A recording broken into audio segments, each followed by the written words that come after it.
Hello everybody, this is Mr. Rob and welcome back to episode number 68 of the Cleveland Spiders franchise here on MLB The Show 21. Today we continue draft week here on the channel as the next episode will be the upcoming 2022 MLB Draft. So I thought we'd take one last look at a couple of prospects who could be drafted by the Cleveland Spiders organization. We're going to take a look at 5 prospects today. These are the non-blue chippers that I think could possibly fall in later rounds. So if you're excited for this one, make sure you drop a like and subscribe down below, especially if you want more franchise content. First guy we're going to take a look at is starting pitcher Bradley Lugo of the Pittsburgh Panthers in this showcase game to start the season in an ACC-SEC matchup as they play Florida at Pittsburgh Pirates PNC Park.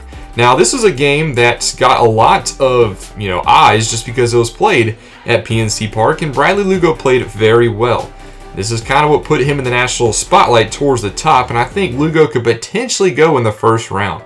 Lugo is a 21-year-old right-handed pitcher from very Pittsburgh, Pennsylvania, so he visited this ballpark a lot as a kid with an ETA of a 2026 plus. Now he stands 6 feet tall, 180 pounds, and throws 4 pitches, a 4-seam fastball, a running fastball, a splitter, and a slider.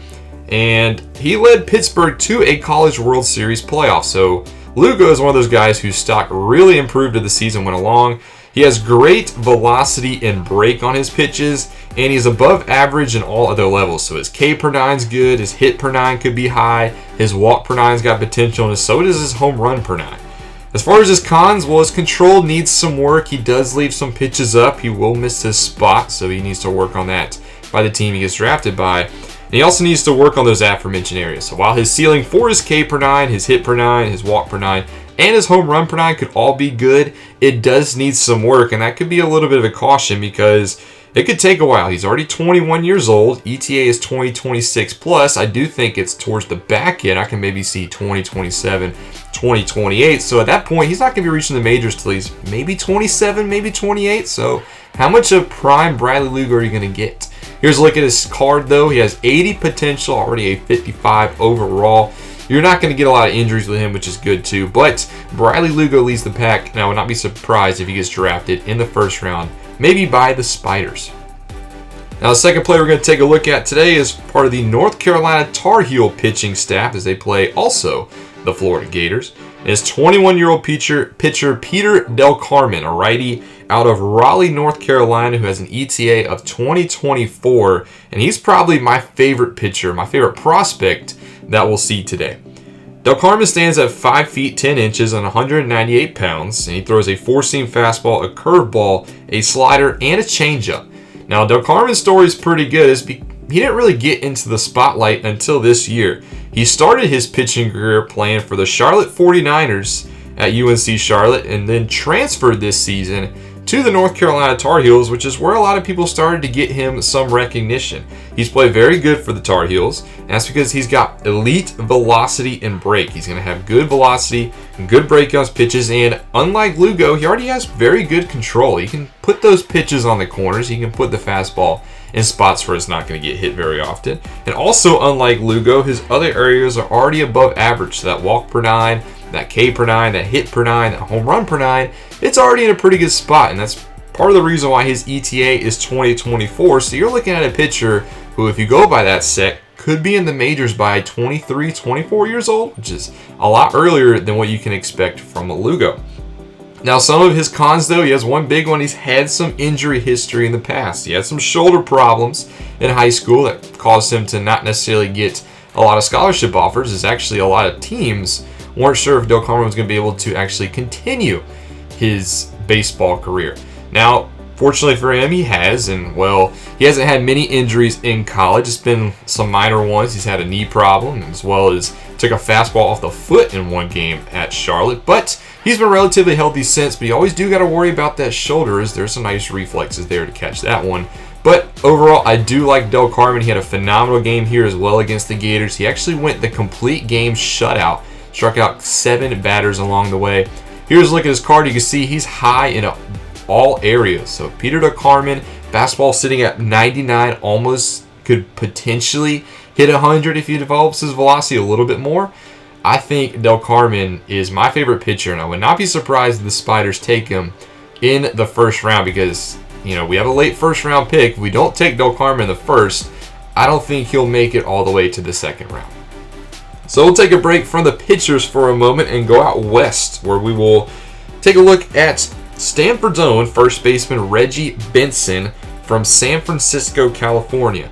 Now, Reggie Benson is a 22-year-old first baseman who hits righty, throws righty, and has an ETA of 2026 plus.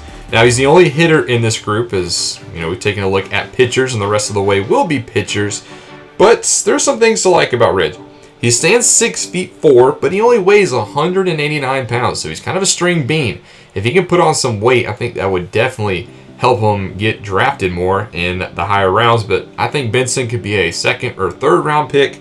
Part of his pros is he's a very high contact hitter. Think of Donovan Solano, what he does for the Spiders. Maybe not quite Solano-ish, where he's going to hit 330 plus, but I would not be surprised if Benson can hit above 300 consistently.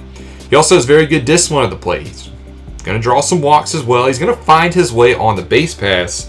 Just the only way he's not going to find his way on the base pass is by hitting a lot of homers, which is kind of ironic because we just saw him go yard here against the Trojans.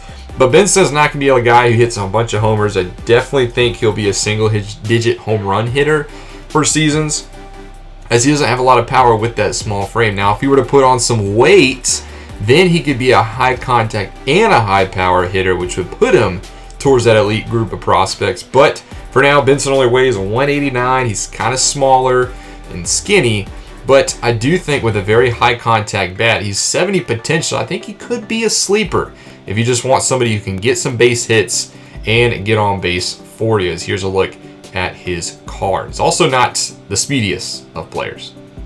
We're going to stay out west for this next one. So we're going to go back to the pitching side of things and take a look at right-handed pitcher David Fortenberry of the California Golden Bears. Now, Fortenberry is from Santa Clara, California. He's a right-handed pitcher at 23 years old, so he's the oldest prospect that we'll take a look at today. Also has an ETA of 2026 plus. Stands 5'10", 174 pounds. Throws 3 pitches. He throws a fastball, a slider, and a changeup. As far as Fortenberry's background, he grew up in Santa Clara, California. He loves the beach, and he actually grew up as a big University of Southern Cal fan. He was a big fan of the Trojans, but he just never got an offer from the Trojans. So he decided to take it to California, where he's done pretty good for himself. He's got some good pros to him. He's got great velocities. Fastball is going to get high in the 90s. He also has adequate control. It is not, blow me away control, but he can locate his pitches. And he's got okay break on his slider and changeup. It's not going to fall off the table, so to speak, or just run away from a hitter or jam somebody inside, but it can get to the batters and cause them to swing and miss. Part of his cons, though, is other areas need work. So besides his fastball, his control, and his break, which, when I look at a prospect, that's kind of the big three I look at. His other areas need some work. He'll give up some hits every once in a while. He'll give up the long ball. You can see he gave up an early run here to UCLA. And I think he might walk some batters at times. He's not going to get a bunch of strikeouts, which ironically he's got 3 to this point. So the tape is proving me wrong a little bit here. But I think Fortenberry does need to work on those other aspects of his game. And he's not going to go very deep into the game. So the other starters we've seen, his stamina is not at that elite level. He might go 5 innings. He might go 6 innings. But I don't see him going 7, 8. Not going to pitch a lot of complete games. Fortenberry is going to give you some solid innings to start if he reaches his potential, but you're going to have to rely on the bullpen to go the rest of the way. Other cons is he only pitches 3 pitches, and for a starter, that's kind of concerning to me. You need to get these batters to swing and miss, and you got to throw them off their game, especially if you're going to see them a couple times in a game. But with only 3 pitches, that's something I really see out of the long relief spot, and honestly, that might be where I see Fortenberry. I think his long-term potential could be a long reliever who eats up innings. And I think you get a lot better of a role coming out of the bullpen, as you can take a look at his card on the screen. Now, the last pitcher and the last player we're going to take a look at today is actually down in Miami, part of the Miami Hurricanes, as you'll see in this matchup against the North Carolina Tar Heels, and it's Juan Castaneda, a relief pitcher. A right-hander at standing 22 years old, standing 6'2", 185 pounds, with a 2026 plus ERA, or ETA, excuse me. Castaneda throws 4 pitches. He throws a 4-seam fastball, a changeup, a curve, and a slider. And he also has a very interesting background. His parents are from Cuba, and they had him shortly after they reached the U.S. and he grew up idolizing El Duque, Mr. Orlando Hernandez, the former Cuban pitcher. And you can see with his windup and stuff, he actually models a lot of what he does after Hernandez. Some of his pros, he has excellent break on his pitches. You can see some of these pitches just fall off the table, and he's going to keep the ball in the ballpark a lot, which is what you like to see out of a relief pitcher.